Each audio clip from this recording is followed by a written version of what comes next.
رسول پاک کو خبر تو ہے کہ دروازے کے باہر کون کھڑا ہے، اسی لیے قرآن کہہ رہا ہے جاؤ تو ہاتھ باندھ کر کھڑے رہو، بس میرا رسول خود ہی باہر آئے گا۔ پکارنے کے لیے ہم اور آپ ہیں، ہم مجھے پکارو، ہو سکتا ہے مجھے پتہ ہی نہیں باہر کون ہے، لیکن رسول کے لیے نہیں۔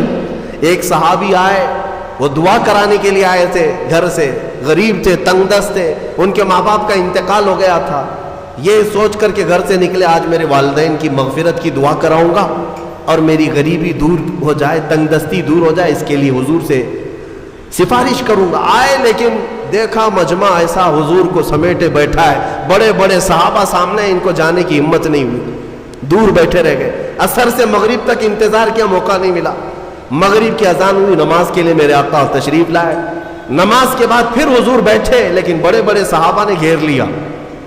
یہ غریب صحابی تھے، دور کھڑے رہ گئے، کہاں پھلان پھلان کر کے جاؤں گا، پیچھے کھڑے رہے۔ عشاء کی اذان ہو گئی، عشاء تک موقع نہیں ملا، عشاء کی نماز پیچھے پڑے، اور عشاء کے بعد میرے آقا صلی اللہ علیہ وسلم سیدھے اپنے گھر میں جاتے تھے، اب بیٹھک نہیں ہوتی تھی۔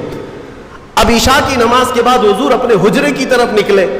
یہ صحابی کہتے ہیں میں نے سوچا موقع تو آج دن بھر نہیں ملا، ہاتھ باندھے پیچھے پیچھے چلتے رہے، حضور اپنے دروازے پر پہنچ گئے اور پیچھے مڑ کر کہتے ہیں جا اللہ تیری غریبی دور کرے، تیرے ماں باپ کی مغفرت کرے۔ کس نے کہا میرے نبی سے، کس نے کہا؟ میرے عزیزوں، اسی لیے تو ہمارا عقیدہ یہ ہے کہ وہ دلوں کی بھی سنتے ہیں، اس کی بھی سنتے ہیں جسے بولنا نہیں آتا۔ وہ لکڑیوں کی جب سنتے ہیں، ہرن کی جب سنتے ہیں، تو امتیوں کی کیوں نہیں سنیں گے؟ ہم یہاں سے پکارے وہ وہاں سے سنے، مصطفیٰ کی سماعت پہ دور و نزدیک کے سننے والے وہ کان، کان لالے کرامت پہ۔ اسی لیے سنیوں میں کہتا ہوں کہ تفسیر بھی سننا ہو تو عشق مصطفیٰ کے ساتھ سنو، مزہ ہی کچھ اور ہے کہ اپنے نبی کو چھوڑ کر محفل کون سی ہوتی ہے؟ رسول جس محفل میں نہ ہو تو محفل کہاں ہے؟ اسے محفل نہیں کہا جاتا۔ بلے شاہ میاں رحمۃ اللہ علیہ بڑے صوفی بزرگ ہیں، وہ کہتے ہیں جس دل میں حضور کی یاد نہ ہو اس دل میں کتے بستے ہیں، کتے ہوتے ہیں، جانور بستے ہیں۔ حقیقت ہے دل اسی کو کہتے ہیں جس میں حضور کی یاد آئے۔ دل ہے وہ دل جو تیری یاد سے معمور رہا، سر ہے وہ سر جو تیرے نام پہ قربان ہے۔ ہاں، دل اور سر وہی ہے جو حضور کے لیے ہو، حضور کے لیے نہ ہو تو پھر یہ کدو کا ایک ٹکڑا ہے اور دل جو ہے سینے کے اندر وہ گوشت کا ایک چھتڑا ہے اور کچھ نہیں۔ ہاں، بس ان کی حیثیت اتنی ہے، دونوں کندھوں کے بیچ میں ایک کدو کا ٹکڑا ہے اور سینے کے اندر گوشت کا ایک چھتڑا ہے۔ اسے دل مت کہنا اور اسے سر مت کہنا۔ دل کہنے کے لیے ضرورت اس بات کی ہے کہ دیکھو پہلے اس میں حب مصطفیٰ ہے یا نہیں۔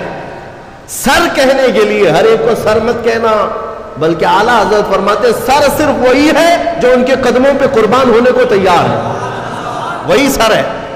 بہرحال آج کی اس تفسیر میں ہم نے بارگاہ رسول کا ادب پڑھا ہے، اسی لیے اے میرے عزیزوں، حضور پاک صلی اللہ تعالی علیہ وسلم کو چھوڑ کر دنیا کا کوئی علم نہیں ہے، کوئی علم نہیں۔ واللہ اعلیٰ حضرت فرماتے ہیں ذکر خدا بھی جو ہے اللہ کا ذکر کرنے کے لیے جب بھی کھڑے ہوں گے، اگر اس میں مصطفیٰ کا ذکر نہیں آیا تو اسے ذکر خدا کہا ہی نہیں جائے گا، ذکر خدا ہے ہی نہیں۔ ذکر خدا جو ان سے جدا چاہو نجدیو، واللہ ذکر حق نہیں کنجی سقر کی ہے۔ فرماتے ہیں یہ جہنم کی چابی ہے، حضور کا ذکر چھوڑ کر کے اگر تم کہتے ہو بخدا خدا کا یہی ہے در، نہیں اور کوئی مفر مقر۔ اس کو میں سمجھاؤں آپ کو۔ اعلیٰ حضرت فرماتے ہیں مفر کا مطلب ہوتا ہے بھاگنے کی جگہ، اور مقر کہتے ہیں ٹھہرنے کی جگہ۔ حضور کو اگر چھوڑو گے تو نہ بھاگنے کی جگہ ہے نہ ٹھہرنے کی جگہ، ہبلی میں نہیں پوری دنیا میں۔ ہاں، نہ بھاگنے کی جگہ ملے گی نہ ٹھہرنے کی جگہ ملے گی حضور کو اگر چھوڑو گے۔ اگر کوئی یہ سمجھتا ہے نا ہمارے پاس جگہ ہے ہمارے پاس کس کے، ہاں پی ایم کے چرنوں میں ہے، سی ایم کے چرنوں میں ہے ہمارے پاس جگہ، تو جتنے دن راج کرنا ہو 4 دن کی چاندنی ہے۔ پھر دیکھنا ایک وقت آئے گا جب تمہاری روح قبض ہوگی، سامنا میرے مصطفیٰ کا کرنا ہوگا، اور پھر ملائکہ تمہیں بتائیں گے اور قیامت کا دن تو یہ حساب کا ہوگا. دیکھنی ہے حشر میں عزت رسول اللہ، وہاں کسی کی نہیں چلنے والی، کسی کی نہیں ہے. خلیل اللہ کو بھی حاجت رسول اللہ. عزیزان گرامی وقار، بخدا خدا کا یہی ہے در، نہیں اور کوئی مفر مقر. جو وہاں سے ہو یہیں آ کے ہو، جو یہاں نہیں تو وہاں نہیں.